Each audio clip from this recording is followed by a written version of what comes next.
Have you heard of John Paul Getty III? He was the grandson of famous oil tycoon John Getty.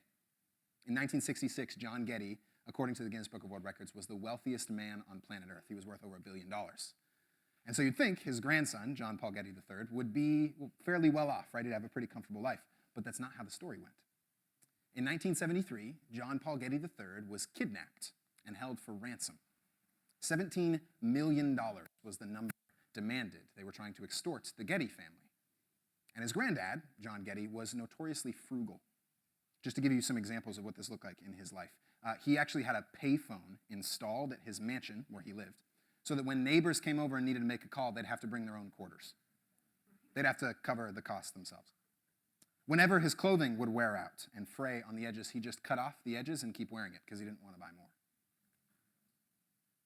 In his life, every time he traveled to a hotel, he negotiated the price down, oftentimes at the expense of the places he was staying. John Getty was frugal. And so when it came time to pay this ransom, he said, that's too steep a price. It's too expensive. And naturally, the kidnappers weren't very, very happy about that conclusion, and so they decided to up their game. They cut off the ear of John Paul Getty III, took a lock of his hair, and mailed it to his grandfather. And they said, look, we'll reduce our number to $3 million, but if you don't pay that, we're going to do much worse to your grandson. John Getty said, number's still a little too high for me. He said, you know what, I'll go as high as $2.2 million.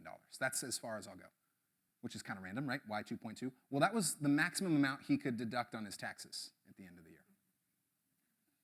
He was thinking about his benefit.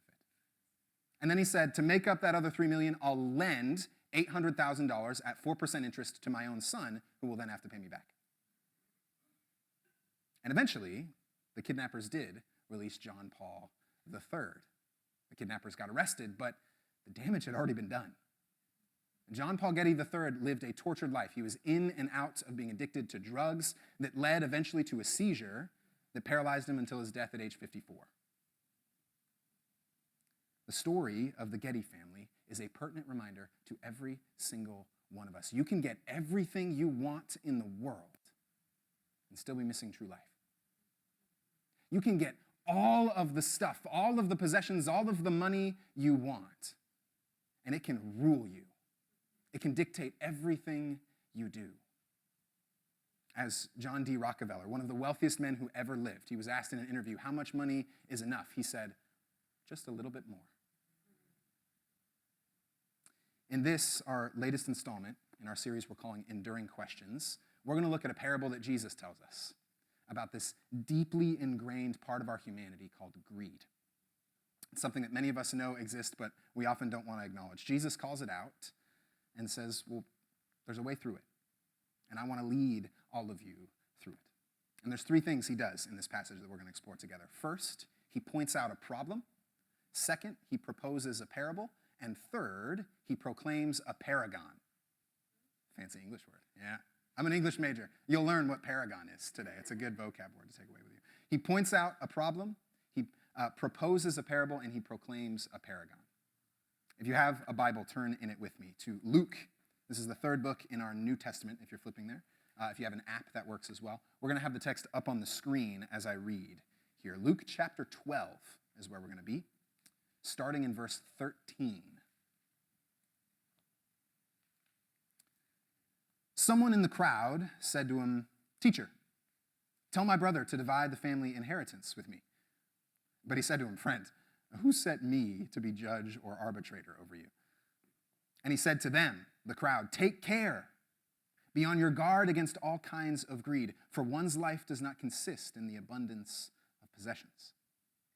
And then he told a parable. The land of a rich man produced abundantly. And he thought to himself, "What should I do? For I have no place to store my crops." Then he said, "I will do this. I will pull down my barns and build larger ones, and there I will store all my grain and my goods. And I will say to my soul, 'Soul, you have ample goods laid up for many years. Relax, eat, drink, and be merry.' But God said to him, 'You fool, this very night your life is being demanded of you, and the things you have prepared, whose will they be? So it is with those who store up treasures for themselves, but are not rich towards God. This is the word of the Lord. Thanks be to God. At this point in the narrative of Luke, the Gospel of Luke, Jesus has been doing his thing for a little while. He's been healing people, he's been teaching them about the kingdom of heaven, and he's been saying that he's the one that is the fulfillment of God's redemptive and restorative plan for the whole earth. He's been proclaiming those words. And so naturally, people are coming to him with problems, often. To be healed, to get teaching in particular parts of their lives, crowds are flooding in upon Jesus. And that's what's happening here when we arrive at this passage. The crowds are following him around. And in the midst of the hubbub of those people, a voice rings out. Either it's louder than the rest or Jesus hears it a little more clearly. The voice says, "Teacher, tell my brother to divide the family inheritance with me." Right at the start, we're learning a subtle assumption underneath this man's statement. The assumption is that there's division between him and his brother. They can't seem to find harmony over the possessions of their recently deceased father, right? He's coming to Jesus with a problem and hoping Jesus would solve that problem for him. And the problem is that he doesn't have enough stuff. The stuff that he believes he's entitled to, he needs more of it, and his brother's not giving it to him. And that sort of request, by the way, both today and in the past, not a crazy one. There was actually a system of laws and a structure set up in the temple at the time to arbitrate these sorts of cases, to make sure that everyone walked away fairly. Which is why Jesus responds the way he does. He says, "Who made me a judge or an arbitrator?" He's like, bro, there's systems in place. Like, you know this. You can go and get this resolved elsewhere. The fact that this man comes to Jesus actually is understanding there's a deeper problem underneath the man's problem. See, the man's perspective is that his problem is having not enough stuff. He doesn't have enough possessions, right? And Jesus says, your problem is actually believing that enough stuff can give you satisfaction. He goes underneath the man's assumption. And that's why he says, take care. Be on guard against all kinds of greed, for one's life does not consist in an abundance of possessions. The man's statement of Jesus shows the deeper problem. And Jesus tells the whole crowd that true life, the things we're really chasing after, satisfaction, peace, love, harmony, they don't come with an abundance of possessions. And in fact, oftentimes, the more you get, the more you realize those things don't satisfy you, as John Paul Getty and John D. Rockefeller illustrate for us. Sometimes the best thing to happen is to get those things and realize they don't satisfy me. Because when we get them, our heart is exposed. And if we don't get them, it's always a carrot in front of us, right? Something that is always there and our reach just exceeds our grasp. And here's what's amazing about what Jesus is saying here. Everyone agrees with him. There's literally never been a culture in human history, never been a religious teacher that says greed is a good thing. Everyone knows that greed is bad. We all agree on this statement. Listen to this quote from Buddha. There's no fire like passion, no shark like hatred, no snare like folly, no torrent like greed. Socrates said he who is not contented with what he has would not be contented with what he would like to have. Seneca, another famous Greek philosopher, a Stoic, said, it is not the man who has too little, but the man who craves more that is poor. Gandhi said, earth provides enough to satisfy every man's needs, but not every man's greed. So we all have a problem called greed, and we all know it's there. We all agree. We high five on it. Yes, great. That means we fixed it, right?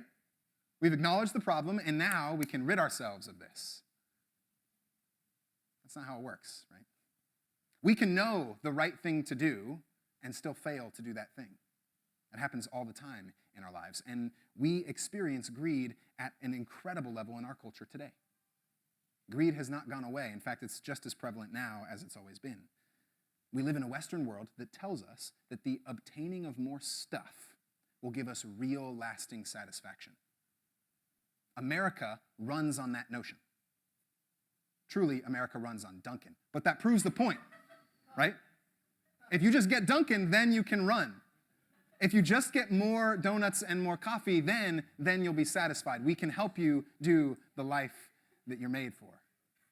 If you get more stuff, then you can have true life. We've been conditioned to think this way. Question for you guys in the room, and some of you may already know the answer to this. So if you don't, or if you heard this from me earlier this week, because I shared it with a few of you, don't ruin the answer for everybody else. I want to see what people have to say. How many advertisements do you think the average American is exposed to on a daily basis? Just throw out some numbers.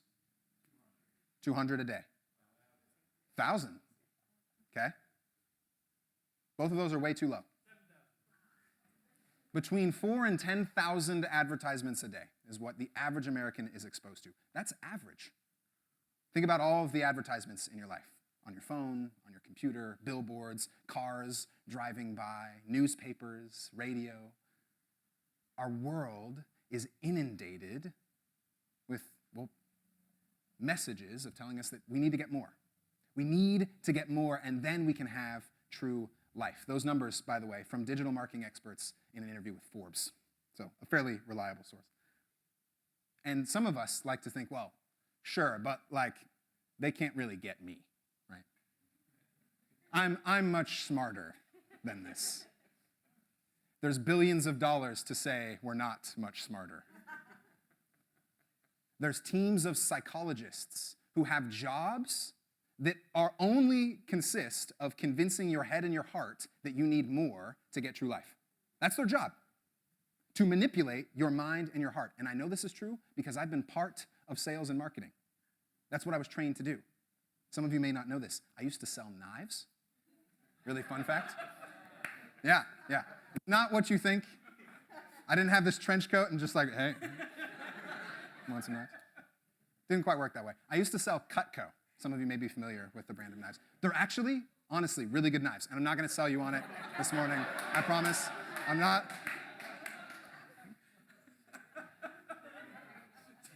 I still use the knives. They're legit. But they're really, really expensive. Really pricey. And so I was going around trying to sell these knives to friends and neighbors. And it took some time. I'd have to pitch them for 40, 45 minutes. I'd get their current knives out and compare them. And our knives would always dominate their knives. That was easy. But then I had to sell them on the final price. I had to figure out a way to convince them that this was a worthwhile investment. And so I was trained to do what in sales you call walking the customer down. You start with the most expensive set. I never sold one of the most expensive sets. It literally existed as a psychological tool. So I'd present them this huge, expansive set with knives that you don't need, to be honest. And they said, well, that's a little much, right? That's a little excessive and a little exorbitant. So I'd walk them down. I'd say, I totally get it. Let's look at the next set. And I'd keep walking them down. And eventually, after 10 or 11 of those, they see a smaller set and they're like, this is a steal, right? If I had started with that set, they wouldn't have thought that. But now this set seems small in comparison to the biggest thing. It's the same reason that when you go to the movie theater, they offer a big bucket of popcorn to you. They don't offer the bucket of popcorn to sell more buckets. They offer it to sell more mediums because the medium seems more reasonable. That's literally what I was trained to do, was to convince everyone I talked to that I can just walk you down. And eventually, you're going to find something that says, well, this is a good deal. I need this. I need more of this in my life. And that assumption leaks into every part of our lives. It's not just about knives, believe it or not. It's not just about possessions and money. Greed exists for all sorts of things, which is why Jesus says, be on guard against all kinds of greed. We believe that if we get the right promotion or the right salary, then we'll have made it. We believe that if we marry Mr. or Mrs. X, then we'll be secure and happy. We believe that the car or the home or the job or the next milestone in life will finally satisfy us. And every time we get there, it fails. It's like life is this long line of brick walls. And you think that on the other side of that wall, there's real life and happiness. You get there and it's not there, but there's another brick wall. And you keep going and going and going.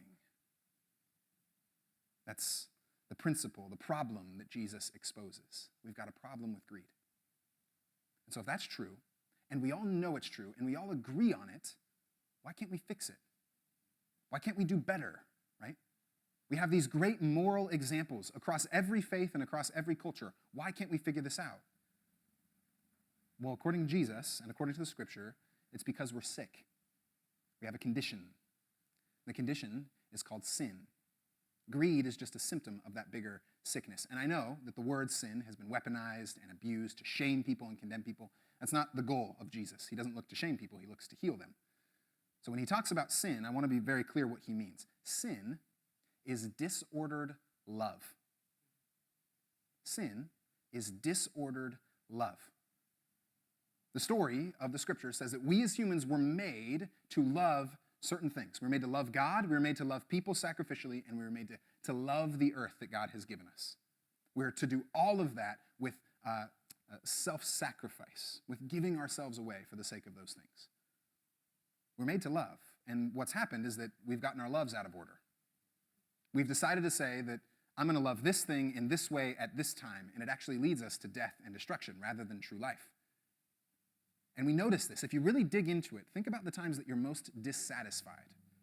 Oftentimes it's because we're loving the wrong things in the wrong ways. We're prioritizing the wrong things at the wrong times. And no matter how hard we try, this still exists in us. No matter how many great moral teachings we get, we still can't escape this thing called greed. It's because of sin. So that's the problem that Jesus gives us. But he doesn't stop with the problem. He gives us a parable to help us understand how this problem works. And in the parable, he tells of a rich man who yielded abundance of crops in his life. And I want to say right off the bat, Jesus doesn't condemn abundance here. Notice that. He doesn't say that the abundance is necessarily bad. It's the posture towards that abundance that matters in the story. Jesus and the Bible are not opposed to things, friends. They're not opposed to all of the things that we have in our lives. In fact, the earliest commands of God to humans is to use those things well, to create new things, to cultivate things. Things are good. It's our posture towards those things that can become destructive. Are we using them for our benefit at the expense of someone else? Are we using them to obtain our own sense of self-esteem, our own sense of security, our own sense of power in the world, our control? So he tells us this parable as an example of how this rich man responds to his abundance. And notice, the rich man is entirely self-focused. Did you catch it? 13 times in 2 verses, he references himself. He only uses personal references to self when he gets the abundance. He thought to himself, what should I do, for I have no place to store my crops? I will do this. I will pull down my barns, I will build larger ones, and I will store my grain and my goods. And I will say to my soul, soul, relax. Eat, drink, and be merry. Which is a hilarious example, right? Ah, soul. Aren't you so happy with yourself? You done good, kid, right? He's congratulating himself 13 times in 2 verses. He's entirely unconcerned with the way that his abundance might be used to love God and love others. Doesn't even cross his mind because it doesn't matter to him. And here, for us in the 21st century, is perhaps what's most damning about this. Technically, according to the way that we understand economics in our day, he makes the right business move. So, for instance, we're taught in our day that controlling the supply of a particular good is the best thing you can do for a business. If you can control the supply, then you can control the market. It's advantageous to control the supply. That's what he does here. He gets an abundance of crops, and eventually a famine is going to come in that land. And eventually his competitors will have to come to him, and he can charge whatever he wants. He does the thing that's most advantageous for his business here. Notice he also tears down his current barns, which is curious, right? Why tear down perfectly good barns? Why not just add more? Well, because that would take away land that he could use to continue to harvest crops. He is maximizing his profit. He's maximizing his own business here. And in American culture, we encourage people to do that. We encourage people to maximize what they can get based on their produce. Friends, sometimes, the best business move is not the best kingdom move. Sometimes the thing that secures my economic advantage is actually the worst thing to do in loving God and loving others. But we live in a culture that models our behavior after the rich man, and that's because we live with a fundamental assumption. It's called scarcity. We live, and our economic market is built on scarce resources. That is, there's only so much to go around. And so our job is to get as much as we can to protect ourselves. And that inevitably will create a world of haves and have-nots. Because some are getting more and others are losing what those have gotten. We're all living as if there's not enough for everyone. Since we have a scarcity of goods, our instinct is to do whatever we can to get more. This is why, you might remember at the start of COVID, everyone rushed the grocery stores. Remember that? Toilet paper and food and water, everything they could get, they stored up. Now, question for you. Have you guys stopped drinking? You guys still eating? Are you still wiping your butts? You knew where that was going. We have plenty of toilet paper. There's plenty of food. There's plenty of water. There's more than enough to go around. There's so much water that we bottle it and sell it for profit. Our market is based on the assumption that scarcity exists. But that's not the reality that God gives us. Jesus and the scriptures tell of a different reality. Instead of scarcity, they say we have an abundance. That God has given us more than enough, has given more than enough to all of the world. And so our instinct should never be to get more for ourselves, but instead to ensure that everybody has enough. That's our job as Christians. That's our job as humans. That's what it means to be really, truly human. The only reason that people don't have enough in the world is because people have either taken things from them or withheld things from them. Walter Brueggemann puts it this way in his book, An Other Kingdom. He says, there's enough food to feed the world. But if the food were simply fully distributed, the market for food as we know it would collapse. We prioritize the market, the economic system, because we believe that resources are scarce. That's not the picture of the scriptures, friends. God has given us abundance of resources. That's why St. Basil puts it this way, a man who lived thousands of years ago. He said, if you want storehouses, if you want bigger barns, you have them in the stomachs of the poor. If you want storehouses, you have them in the stomachs of the poor. Jesus makes it clear, friends, this is what we are made to do as Christians.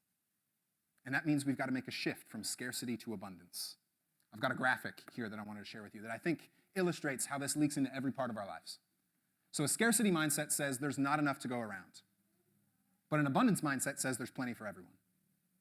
A scarcity mindset says I need to prioritize my happiness first. An abundance mindset says I can find my happiness in yours.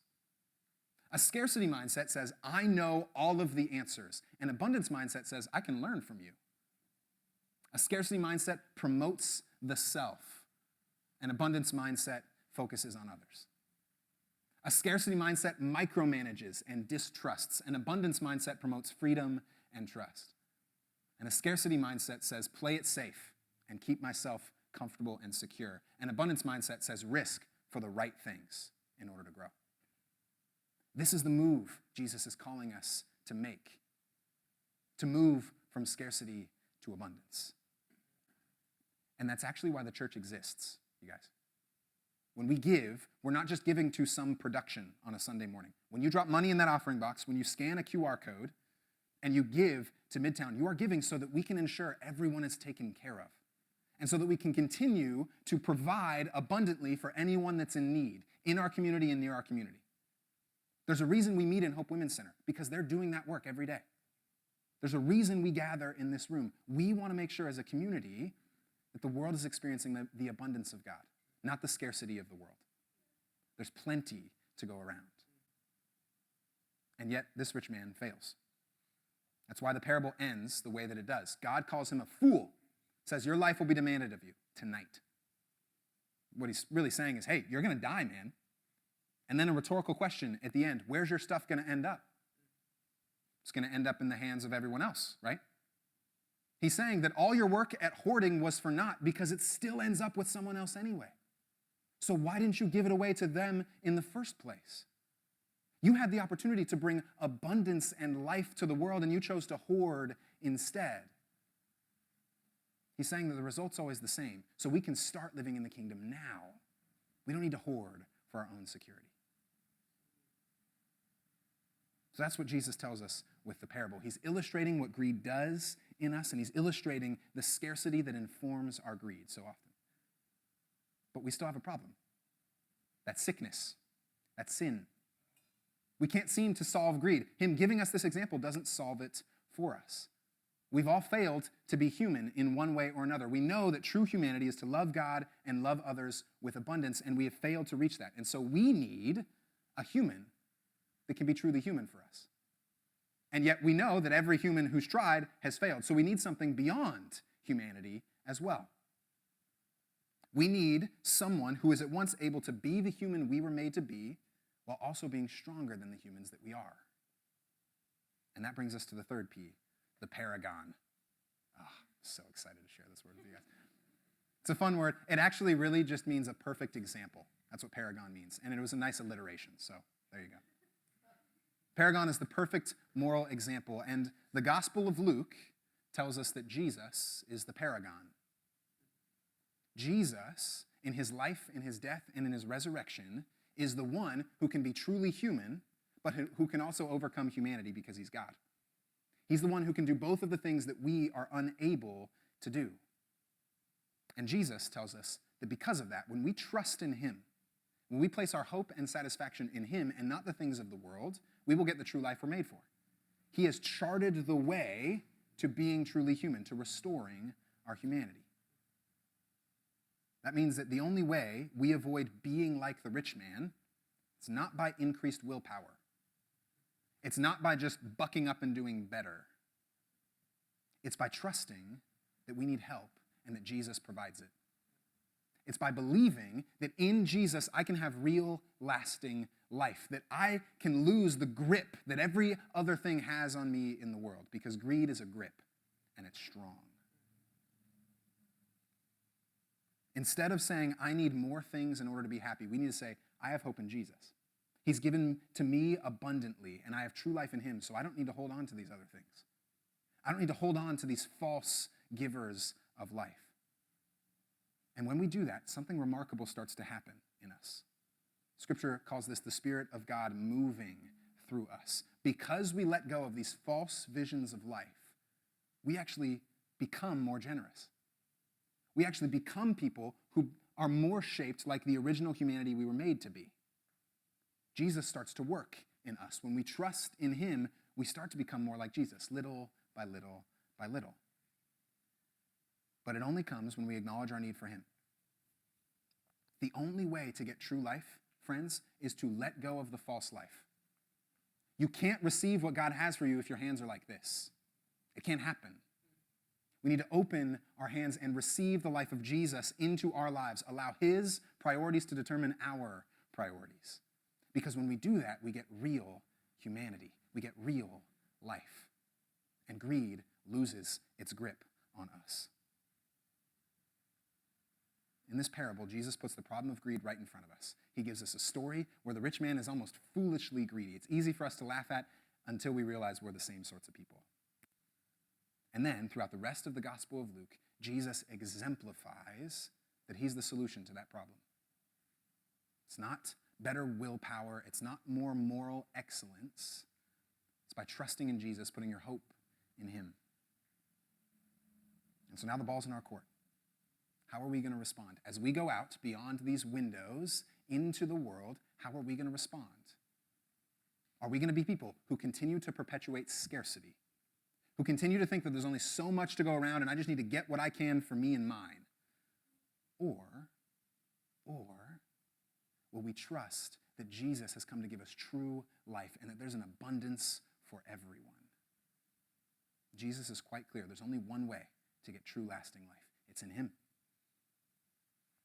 So you're going to do this, or you're going to do this? Let's pray.